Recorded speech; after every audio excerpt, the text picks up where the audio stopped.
00 would be replied by the Honorable Acting Prime Minister, time permitting. PQ B335 and B339 have been withdrawn.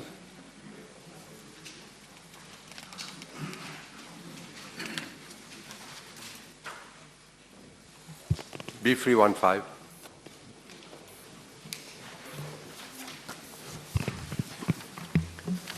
Mr. Speaker, sir, according to established practice, participation in an official mission of board members or senior management of a public or statutory body is subject to the approval of the relevant parent ministry. In this particular case, I'm informed that no approval has been conveyed by the Honourable Prime Minister for Mr. DNSW to proceed on official mission to France from 21st to 24th February 2022. As such, parts A and B of the question do not arise.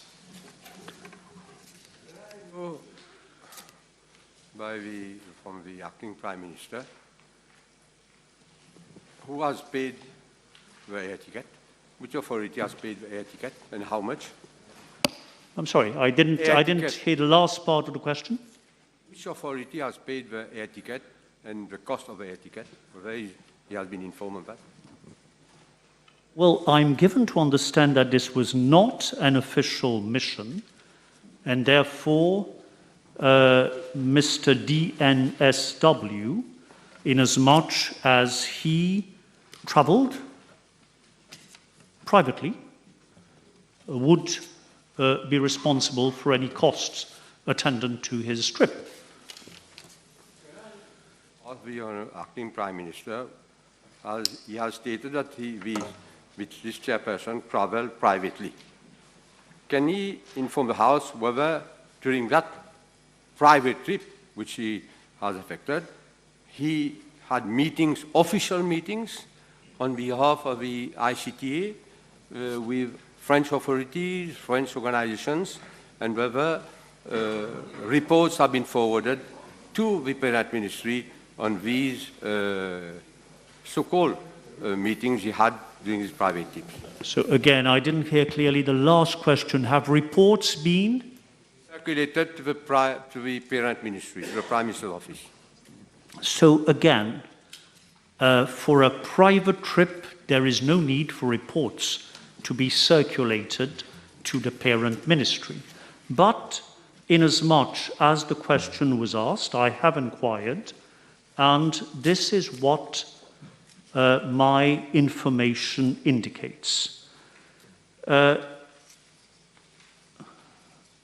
at personal level and at institutional level, there is a long relationship of friendship and a working relationship between the regulatory authority in Mauritius, that is the ICTA, and regulatory authorities in France, that is the Autorité de régulation des communications électroniques et des postes, l'ARCEP, the Agence nationale des fréquences, the ANFR, and the Autorité de régulation de la communication audiovisuelle et numérique, l'ARCOM.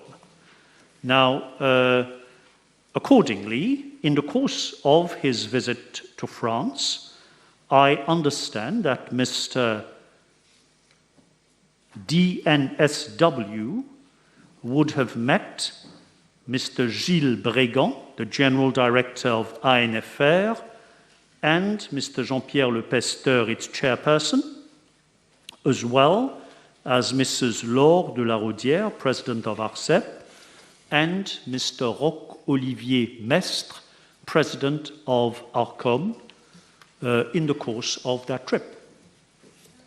Can I ask the Acting Prime Minister to inquire through the Prime Minister's office whether the Finance Department of the ICTA issued purchasing order to one travel agency for the purchase of the air tickets of the part-time chairperson, Mr.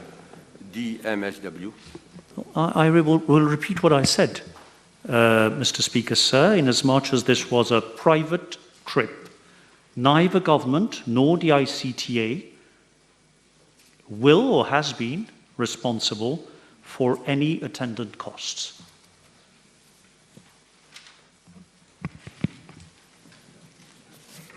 Next question.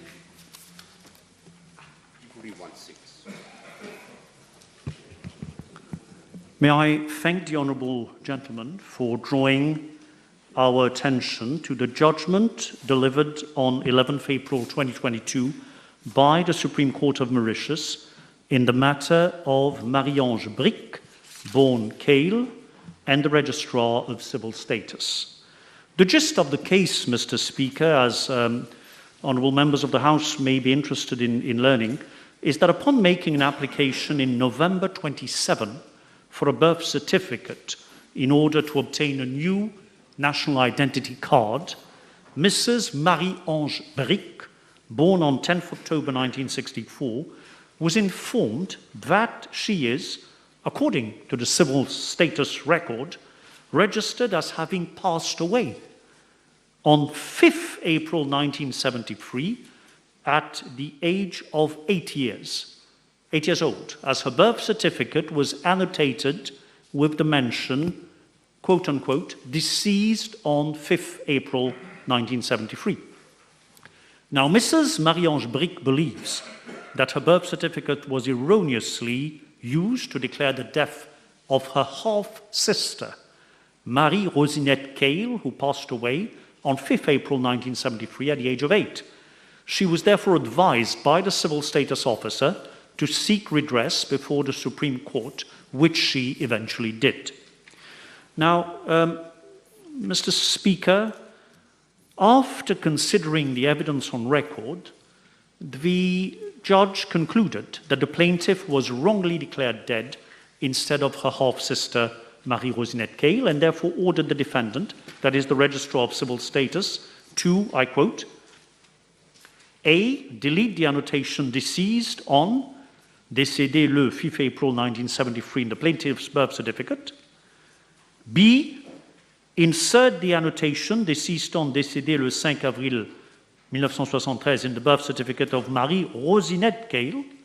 C, amend the death certificate, number 10 of 1973 of Beducap Registration Office in the District of Savane, by deleting the names Marie-Ange and the national identity card, the corresponding national identity card, and replacing them by the names Marie Rosinette and the corresponding identity card, respectively. And D, to cause this order to be registered and the relevant entries to be made in the appropriate registers, unquote. Now, it is apposite to note that in the observations and findings of the judgment, the Honourable Judge stated, and I quote, I must at the very outset state that it is a matter of regret that this case took 4 years to be in shape. It must be highlighted that the state is under the obligation, under various international and regional instruments to which it is a party, to see to it that everybody's right to recognition as a person before the law is upheld. See, for example, Article 6 of the Universal Declaration of Human Rights, Article 16 of the International Covenant on Civil and Political Rights, and Article 5 of the African Charter on Human and People's Rights. It cannot be denied that the very enjoyment by a person of fundamental human rights, including his or her access to health care and other services, is predicated in contemporary Mauritius on that person having a valid birth certificate and a national identity card.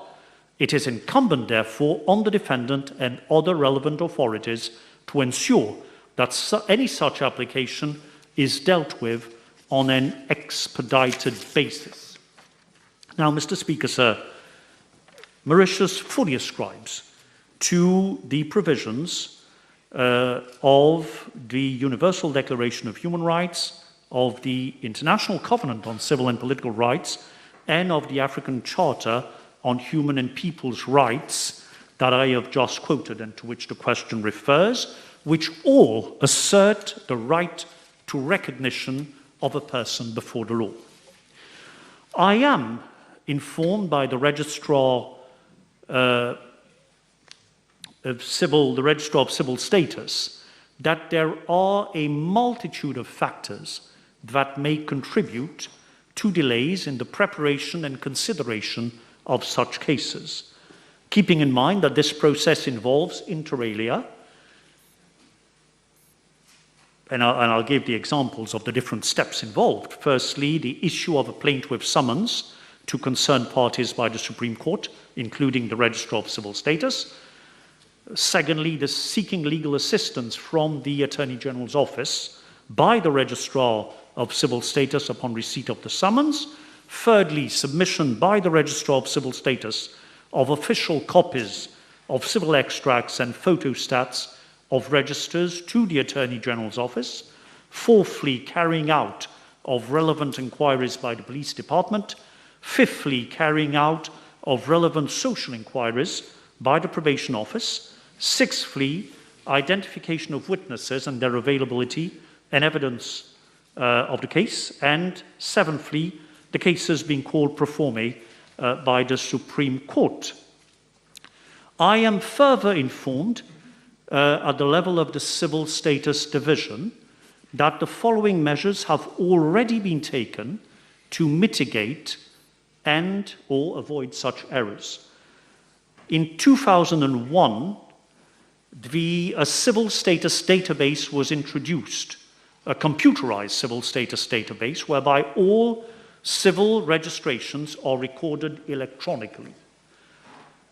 Further, the Section 38(1)(b) of the Civil Status Act of 1981 has been amended in August 2020 so that officers of the Civil Status Office have the obligation to inter alia electronically verify the accuracy of the information on the deceased before registering the death. Moreover, Section 50 of the Civil Status Act 1981, which relates to amendment of entries and is applicable in such matters, has been further reinforced by amending Section 3 of the Civil Status Act 1981 in August 2020, in addition to Section 33GA, to cater for mistakes of a clerical, typing, and numerical nature. And finally, the death registration module was enhanced in April 2021, and details pertaining to parents and spouse are automatically pulled from the civil status database, which was not possible before the introduction of the module. Now, Mr. Speaker, Sir, further to the judgment in the matter of Marie-Ange Brick-Boncale and the Registrar of Civil Status, dated 11th April 2022, all concerned parties will be called upon to review the procedures adopted so as to expedite matters in such cases. I have requested the Prime Minister's office to coordinate this endeavour, and I shall of course welcome any other suggestions that the Honourable Gentleman may have. In the context of that new development from the Prime Minister's office, would it be considered that pending applications in this case, in such similar cases, consideration be given to exempting applicants from the need to produce their national identity card until the matter is finally sorted out? Once again, Mr. Speaker, the suggestion is most welcome. I do not know what the actual implications of the suggestion made by the Honourable Gentleman might be, but I shall certainly be pleased to bring it to the attention of the Honourable Prime Minister.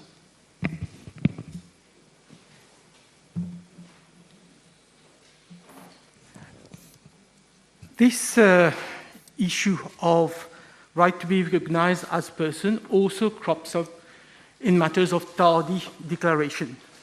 And there's a lot of people, including people children living in shelters who don't know who their parents are.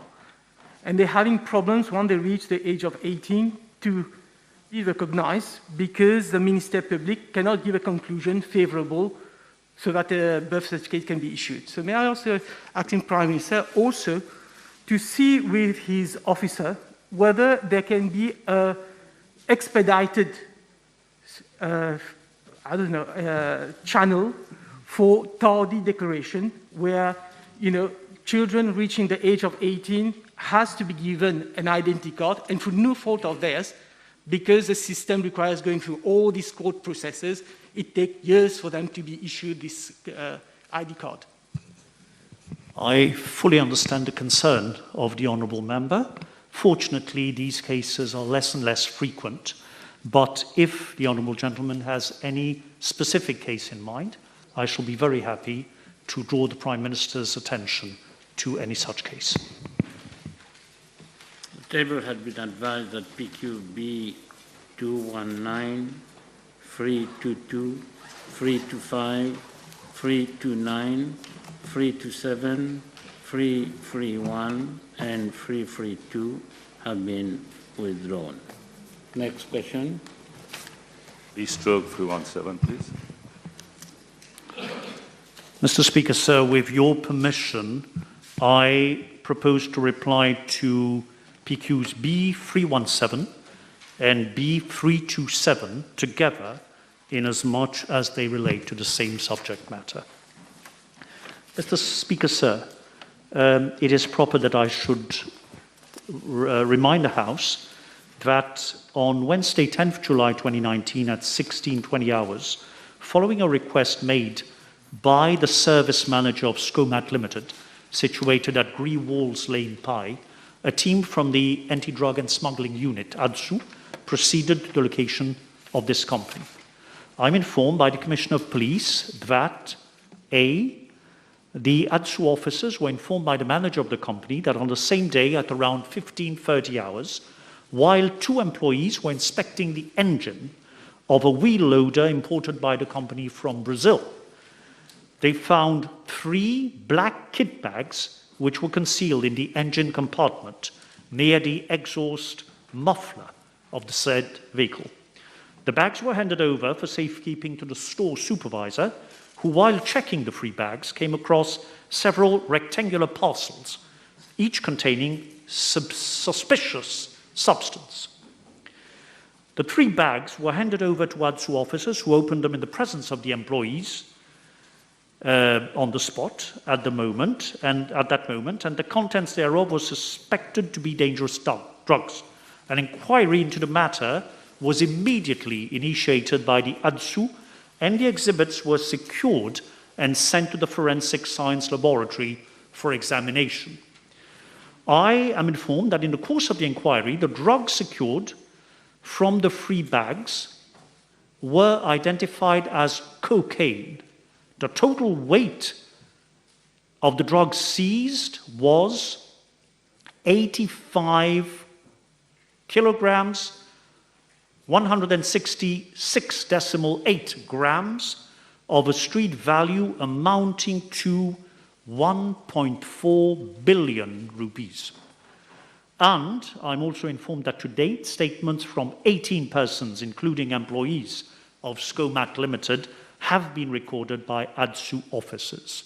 So far, no evidence has been obtained that could lead to the arrest of any person, and that could also shed further light on the circumstances of this discovery and help in the investigation. But the honourable members may be interested to learn that according to further information obtained from the Commissioner of Police, the police inquiry was able to determine the itinerary of the wheel loader from the port of embarkation to its destination. According to intelligence, the vehicle was embarked in Brazil for Mauritius. The wheel loader was offloaded in Morocco and re-embarked for shipment to Mauritius. I'm also given to understand that ADSU has liaised with Interpol, as well as the Brazilian and Moroccan authorities, for further intelligence that could have provided a lead in the inquiry. However, the exercise has proved extremely complex, as it requires the collaboration of a multiplicity of international agencies.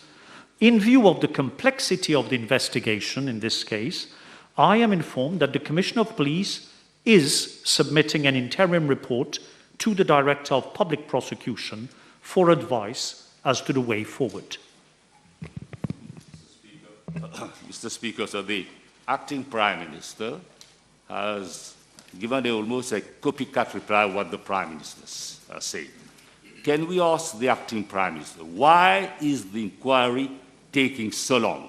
It's more than 3 years since investigation started. Why is it taking so long? Where is your unflinching commitment to wage war on drugs? Is this your unflinching commitment? Let us hear the reply. Is the question over? Yes. I would invite the honourable gentleman, through you, Mr. Speaker, not to get excited. That it would be bad for his health. Okay. Yes, but we can. No, you're repeating your question. No, you're repeating the same facts. No, you're very romantic. Keep quiet. Yes. Beyond the political posturing of the honourable gentleman, No, Mr. come on. Speaker. What is happening now? Let him answer. Let him give his reply. Mr. You cannot bully a minister. Yeah, but he should give his reply. You're not interested in that reply? Are you sure? Thank you, Mr. Speaker. It would seem that for some, when they are in opposition, question time is a matter of intimidation and bullying. And I'm afraid this does not work. We can certainly have a proper, courteous and polite exchange in the course of question time. Now, in this particular case, I have taken the pain to answer the honourable gentleman, as well as Honourable Nagalingam, who asked the same question. I have provided all the information that is at hand, as provided for by the police. And we are well aware that in order not to, should I say, destabilize, interfere with a police investigation, of course, we cannot go into each and every detail. This is a case where drug has been found in Mauritius on a vehicle imported from overseas. The police have taken statements from all persons who could conceivably have some relevant information to offer. The police has been in contact with all the international agencies, and we have been able, the police has been able, to establish where this, whatever it's called, excavator, wheel loader came from, how it traveled to Mauritius, where it transited, and how it was disembarked here in Mauritius and taken to Pai. Now, the investigation at this point in time has not yielded any further information. And the honourable gentleman who has been in government, as well as Honourable Nagalingam, might realise that such cases are exceedingly difficult to solve. So to be committed to fight with all our means against the drug scourge, and I think the number of seizures over the last couple of years testifies to the will of government, to the will of this Prime Minister, to the will of the police to protect our population and to unmask and act against drug importers and drug peddlers. However, that does not mean that we live in a perfect world where each and every case can instantaneously be solved. Now, in this particular case, on the basis of the information yielded by the investigation as provided for by law, the Commission of Police proposes to refer the interim report to the Director of Public Prosecution for him to advise as to the way forward. And I hope the honourable gentleman will see no objection to that. Speaker, my concern is the concern of one and all, and I'm glad that the acting Prime Minister has stated the inquiry is still ongoing. My concern is also with the ADSU. Is he aware that in the past, exhibits kept at ADSU headquarters have disappeared and replaced by substitute like the boost? This is why I'm saying these drugs finally ended up in the streets to maim, to kill our kids. So this is an assumption, sir. It's not an assumption, I'm saying the truth. Are you How not can- aware that in the past... No, don't discuss with me. Don't discuss with me. Don't discuss. The good part of it that is you allow some laughter. Now, no, He's no aware of debate, it. no comments. Mr. Speaker, Let the acting I Prime Minister. do concede that the honourable gentleman is much more aware than I am of what took place prior to 2014. But the question does not relate to the past.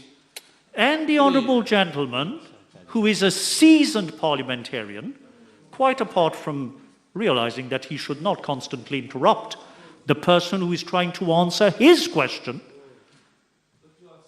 the honourable gentleman should be aware that supplementary questions are meant to elucidate the question asked. So if the honourable gentleman would wish to have information pertaining to past cases, he is most welcome to present a proper question, and I'm sure the Prime Minister will address his concerns.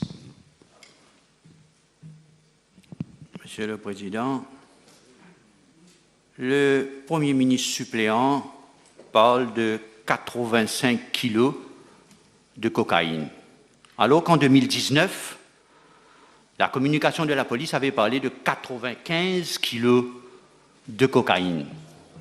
Deuxième petite chose que je voudrais savoir du Premier ministre suppléant, il concède lui-même, après 3 ans, 2019 à 2022, que l'enquête n'a pas été aboutie, que personne jusqu'ici n'a été arrêté. Donc, 3 ans après, Monsieur le Premier ministre suppléant, peut-on conclure que les trafiquants de drogue, à la hauteur de 1,6 milliard de roupies, sont toujours dans la nature et continuent de nuire à nos enfants et à la famille mauricienne? Peut-on conclure à cela? Quelle était la question au final? Peut-on conclure que les trafiquants de drogue sont toujours dans la nature?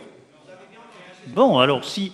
D'abord, monsieur le député attire mon attention sur le fait que je me suis référé à une quantité de 85 kilos, alors que la police aurait antérieurement parlé de 95 kilos. Je n'ai pas ces renseignements.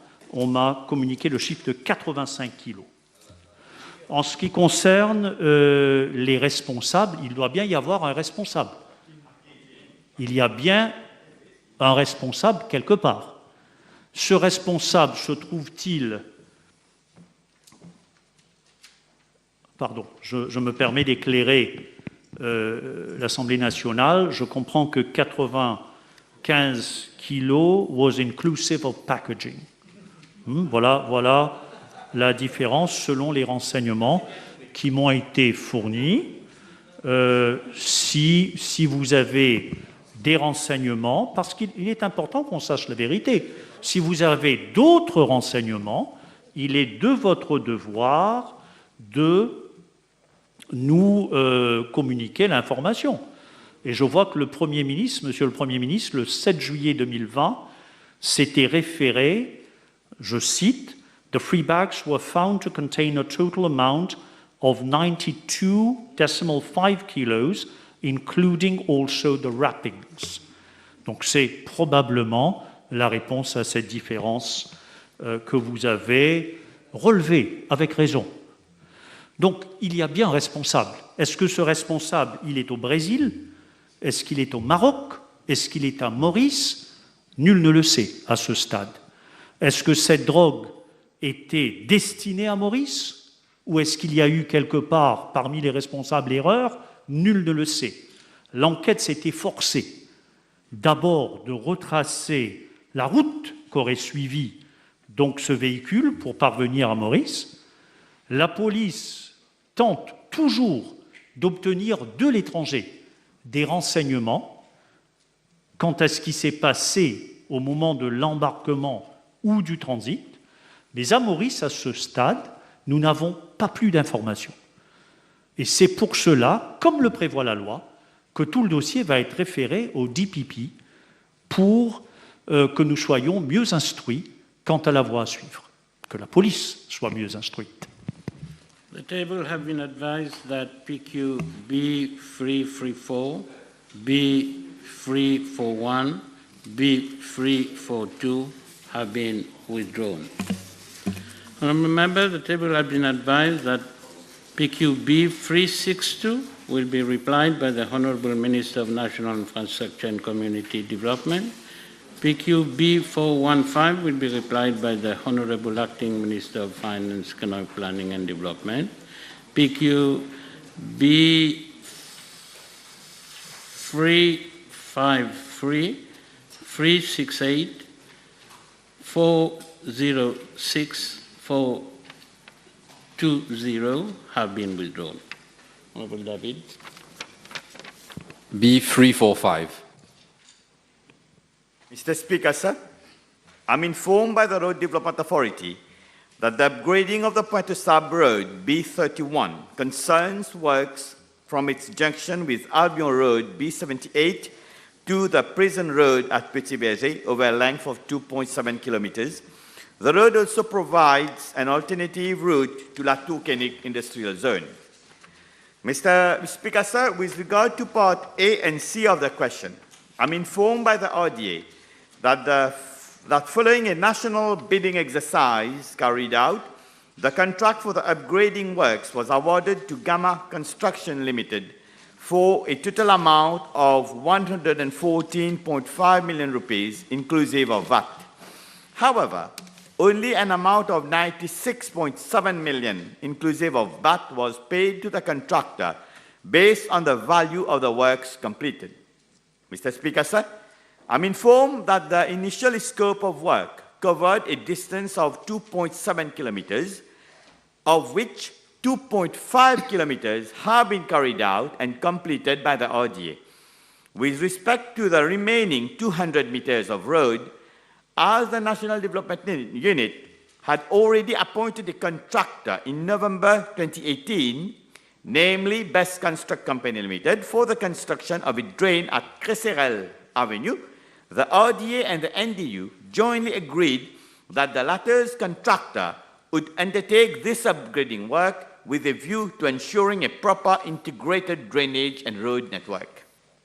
In this respect, the contractor, that is the Best Construct Company Limited, revised its initial contract value for the construction of the drain from 25.2 million to 31.5 million, inclusive of VAT, to enable it not only to cater for the 200 meters road, which were initially to be undertaken by the RDA, but also for the additional works relating to the enlargement and resurfacing of the Pointe-aux-Sables Road B31, over some 500 meters from the junction with Avenue Cresserelle up to the C outlet for extension work uphill at Cresserelle Avenue.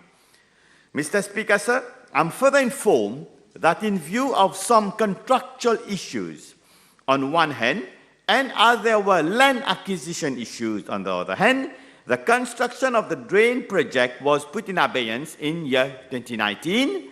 Subsequently, after having obtained all necessary clearances and taking into account the new resources brought in by the contractor, works have resumed early this month and are expected to be completed by 31st July 2022. In fact, there is a close supervision and monitoring on the contractor's work to ensure that the revised contractual completion date is respected. Mr. Speaker, sir, as regard to Part B of the question, I'm informed that the works undertaken by the RDA consisted of the following. Firstly, widening and upgrading of the road with a maximum width of 7 meters and a shoulder of 1.2 meters wide on both sides. Secondly, realignment of the horizontal and vertical curves. Thirdly, construction of a box culvert. Fourth, provision of drainage infrastructures.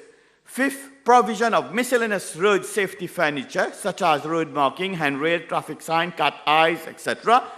Temporary traffic diversions.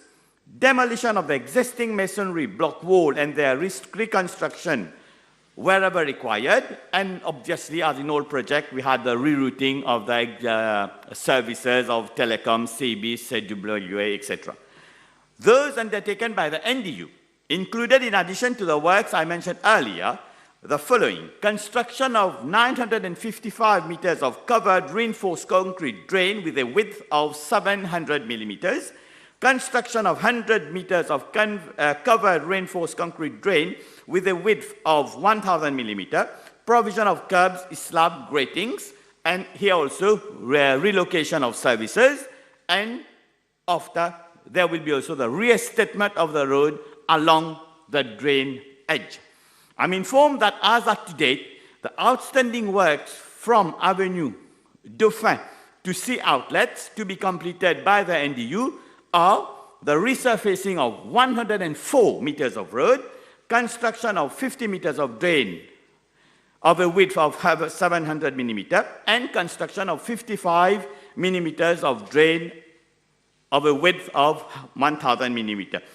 With respect to Part D of the question, I'm informed by the RDA that the upgrading works started 9 February 2019 and were completed on the 23rd December 2019 before the contractual completion date of 10 February 2020. Thank you, Mr. Speaker, sir. Merci, Monsieur le Président. Ce projet d'élargissement et de rénovation de la route de Pointe-Sable figurera très certainement dans le prochain rapport du directeur de l'audit comme l'un des projets avec une mauvaise gestion et, j'ose le dire, avec un gaspillage de fonds publics. Le ministre, dans sa réponse, a affirmé que nous parlons de 200 mètres de route qui dure depuis 2019. Et je précise pour ceux qui nous écoutent qu'il s'agit de 200 mètres et non pas de 200 mètres aller-retour, comme dirait l'autre. Sur le site de la NDU, un document émis en date du 18 février 2021 précise l'exclusion de Best Construct Corporation Limited de tout exercice d'approvisionnement pour une période de 6 mois à effet du 17 février 2021, soit en plein projet de upgrading de cette route. Puis-je savoir de l'honorable ministre les sanctions qui ont été prises au-delà de cette exclusion et des pénalités qui ont été appliquées à Best Construct Limited pour ce chantier exécrable? Mr. Speaker, sir, it's easy to come and do politics on anything and everything. I have mentioned earlier, yes, in the first instance, it was 200 meters, but then it was when RDA and NDU tried to do the project together, so we've extended the scope of work to 500 meters. So once again, it's not 500 meters back and forth, it's 500 meters. So pertaining to Best Construct, I've said in my reply, we have had contractual issues. But also, there were land acquisition issues.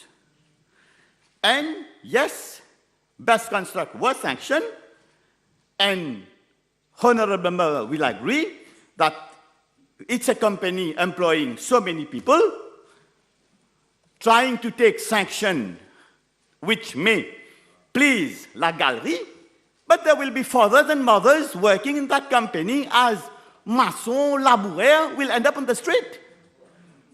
So this government has a concern about these people also. And that company was given the chance, after having been suspended, but was also given the chance to remedy, because that work has already started. Now, in the middle of it, if we were to go and find another contractor, firstly, it would have taken much more time, and no other contractor, as we have seen in the past, will try to come and complete the work of someone else, then the cost will be higher. And in this case, we have done what needed to be done. The contractor is on site and is working, and the work gonna be completed in, as I said, 31st July this financial year. And as I said in my reply again, the contractor is working, the NDU is supervising. Some issues that happen on one of those sites are not totally under our control. But we do as much as we want. We have issues on those construction sites. Thank you, Mr. Speaker, sir. Président, j'emprunte cette route régulièrement, chaque semaine. Et je dois dire que depuis 2 mois, je n'ai vu aucun travaux de réaliser, comme l'affirme Monsieur le ministre. Cette question que j'ai adressée aujourd'hui au ministre des Infrastructures nationales fait écho à l'ajournement que j'ai soulevé à 3 reprises dans cette Chambre en adressant ma question à l'honorable Ganou pour un problème de transport routier. Et je m'adresse aujourd'hui au nom des pères et des mères du morcellement sous bras qui, depuis 3 ans, voient un trafic incessant de bus déviés dans leur route, dans leur morcellement, le long de la rue Guillaume Apollinaire, pour laquelle j'ai déposé une pétition mardi dernier. Ces habitants n'en peuvent plus d'une déviation qui avait été annoncée comme étant temporaire et qui dure depuis 3 ans. Le ministre peut-il s'engager pour la date de juillet 2022 ? Parce que des dates, on en a parlé et reparlé à chaque fois dans cette Chambre à propos de ce projet qui me paraît interminable et je le redis, c'est un chantier exécrable réalisé par Best Contract. Mr. Speaker, sir, it's all depends how the honourable member want to see things. Whether he want to see half full or half empty, it's up to him. And as he mentioned, he's going there 2 months, but I said in my reply again, they don't listen, Mr. Speaker, sir. Work has started early this month. Work has started. So obviously, if he was there 2 months before, there wouldn't have been anything. That's logic. And Mr. Speaker, sir, 90% of the job has been completed by the RDA. It has been done wonderfully. The contractor was Gamma Construction. S'il veut polémiquer, on va passer des heures à s'expliquer. As said, work has started again, and it's going to be completed 31st July 2022. Thank you. Thank you. The Honourable Minister is very tolerant towards the contractor Best Construct. Is he aware that this contractor has been defaulting several contracts and currently there are court cases between the CWA and this contractor? Yes? Mr. Speaker, sir, I don't think I have said I was tolerant against any contractor. I think that honourable member will have to remove what he said, because this is imputing motives. Firstly, You have to remove that. Mr. Speaker, sir, we are talking about public funds for contract which is... Remove that. No, I'm not, let me You explain. insist? Can I explain first? You insist? Or you I will remove it. I will remove You're it. imputing motives. There has been a point of order. You're imputing motives. No, yeah, Why don't you? I will withdraw. I will You withdraw. withdraw. Okay. But Now- I will... You reply to this question. Mr. Speaker, sir, thank you, Mr. Speaker, sir. Those contracts are given or allocated by the CPB and the PPO. They are the ones who allocate the contracts. The minister or no, the ministry has anything to do, firstly. And a contract, as I said, that has already started, where someone has already been working. We have seen cases in other constituencies where one contractor, like for instance in the case of PADCO, then on a eu toutes les difficultés du monde pour retrouver des contracteurs à venir terminer les travaux parce qu'ils ne veulent pas. Alors, dans ce cas-là, on a pu faire ce qu'il fallait et les travaux sont en train d'être faits, les project managers sont en train de suivre, les fonctionnaires de ce pays sont en train de faire leur travail. Il ne faut pas venir dans le Parlement sous l'immunité parlementaire attaquer aux fonctionnaires. In his reply, the minister made mention of a project ending at Petit Verger Junction. This is a part of our constituency number 20. Has the minister been informed from Junction Petit Verger to Pointe-aux-Sables, falling under constituency 20, wherein Gamasevig did the project, but there were no provision for drains, only footpath, which is causing a lot of hardship to the inhabitants in cases of heavy rain. Can the minister at least direct his officers to have a survey be done from Junction Petit Verger up to Pointe-aux-Sables, with regard to land drainage? I take note, Mr. Speaker, sir, but you will appreciate this will form part of the main question.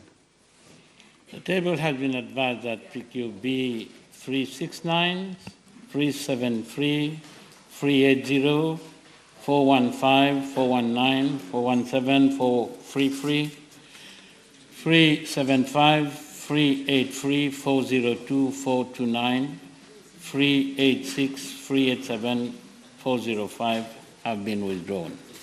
Next question. B346.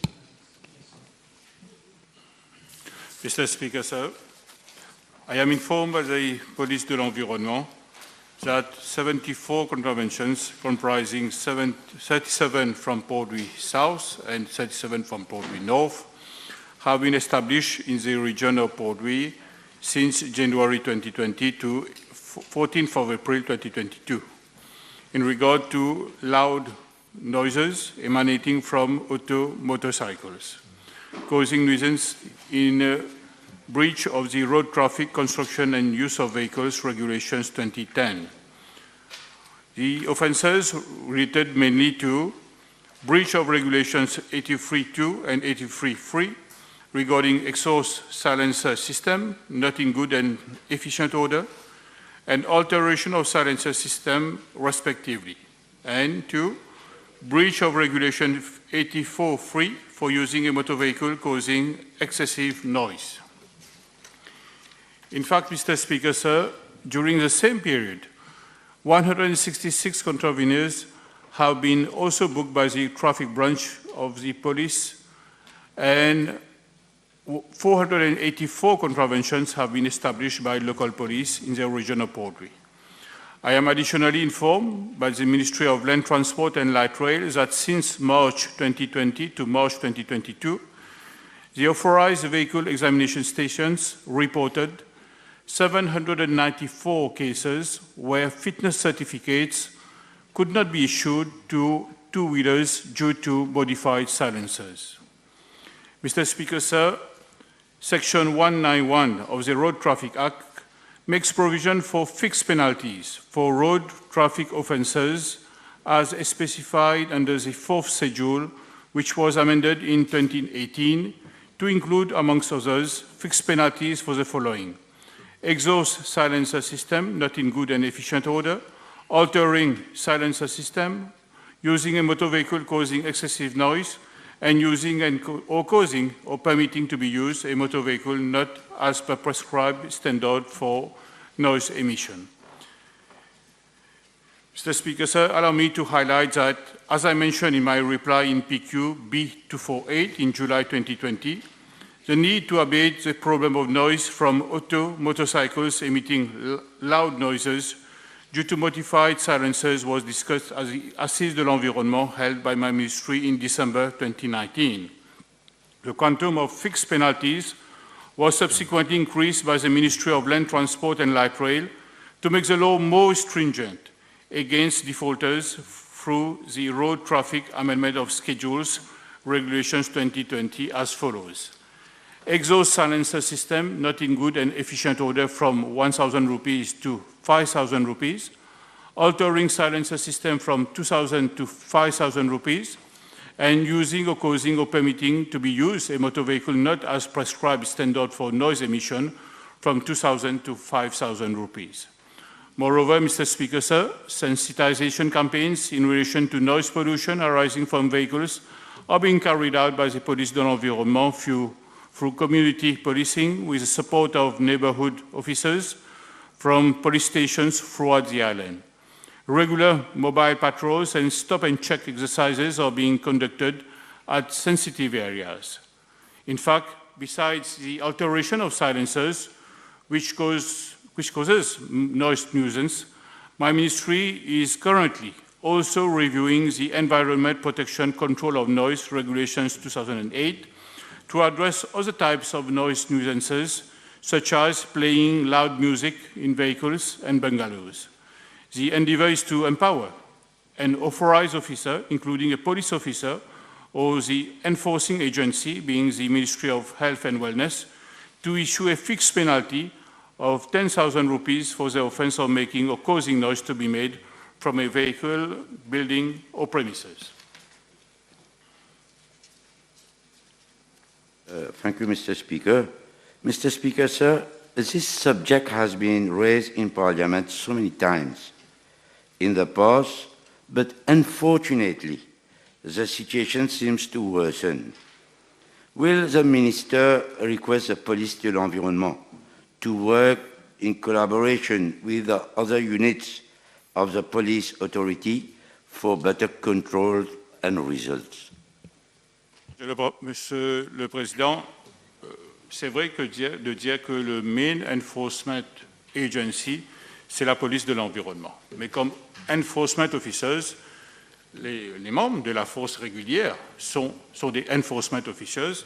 Nous avons eu des séances de travail avec le commissaire de police qui nous a donné la garantie, bien sûr, que les autres membres de la force policière seront d'un apport certain pour qu'on puisse sévir contre ces cas de pollution sonore, Monsieur le Président.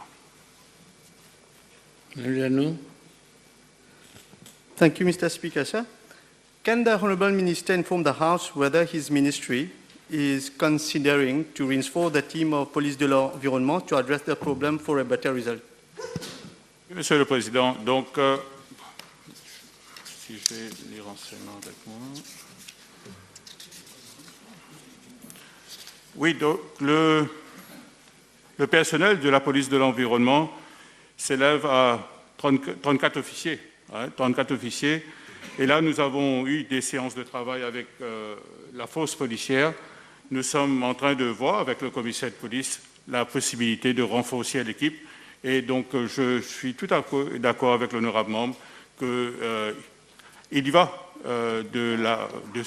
du combat même, du bien fondé du combat contre les différentes formes de pollution, qu'on puisse renforcer l'équipe au niveau de la police de l'environnement. Thank you.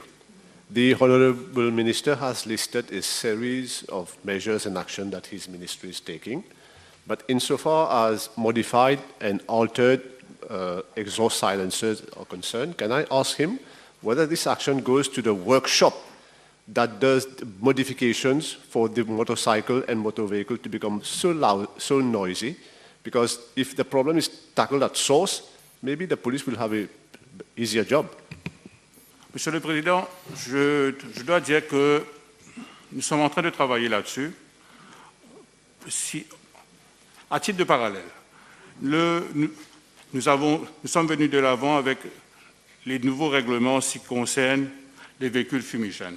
En ce qui concerne les règlements concernant les véhicules fumigènes, oui, les règlements nous donnent la possibilité d'entrer dans les garages pour faire des vérifications, pour constater sur place s'il y a lieu de sévir contre les véhicules fumigènes. Mais en ce qui concerne les silencers, à ce stade des choses, la loi ne nous donne pas cette possibilité. Mais c'est une éventualité sur laquelle nous sommes en train de travailler, Monsieur le Président. Yes, Mr. Speaker, the issue of motorcycle emitting loud noises has been canvassed in this House for more than 10 years.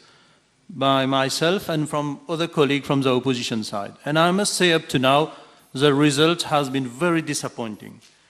And having said that, will the Honourable Minister agree with me that the only way forward to have positive results in this fight is to make our law, to make penalties much tougher, including the seizure of auto motorcycle emitting loud noises for habitual offenders. Because I heard the Honourable Minister say there is a maximum penalty for 5,000 rupees. I can tell you it's not enough. You just have to come in Port Louis. And I'm sure in other cities as well. And you will see l'ampleur de la situation.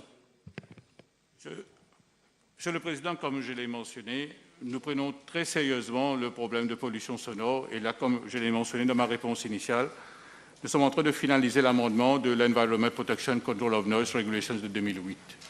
L'idée, c'est de combattre la pollution sonore sous toutes les formes et nous sommes en train de venir de l'avant avec des propositions en ce qui concerne les fixed penalties. Les fixed penalties iront jusqu'à une somme de 10 000 roupies. Last supplementary. Thank you, Mr. Speaker. Sir, in his answer, the Honourable Minister mentioned about 34 staffs working for the Police de l'Environnement. We have the same situation in Locornu and Lakia. Can the Honourable Minister inform the House of the working hours of the staffs, please? Is it 9 to 4 or do they work over and above 4 p.m.? Non, je dois dire que la police de l'environnement travaille pour 24 heures, Monsieur le Président. Donc le bureau de la police de l'environnement, les substations qui existent à travers le pays, travaillent 24 heures sur 24, Monsieur le Président. Honourable members, I'll suspend the sitting for 1 hour and a half.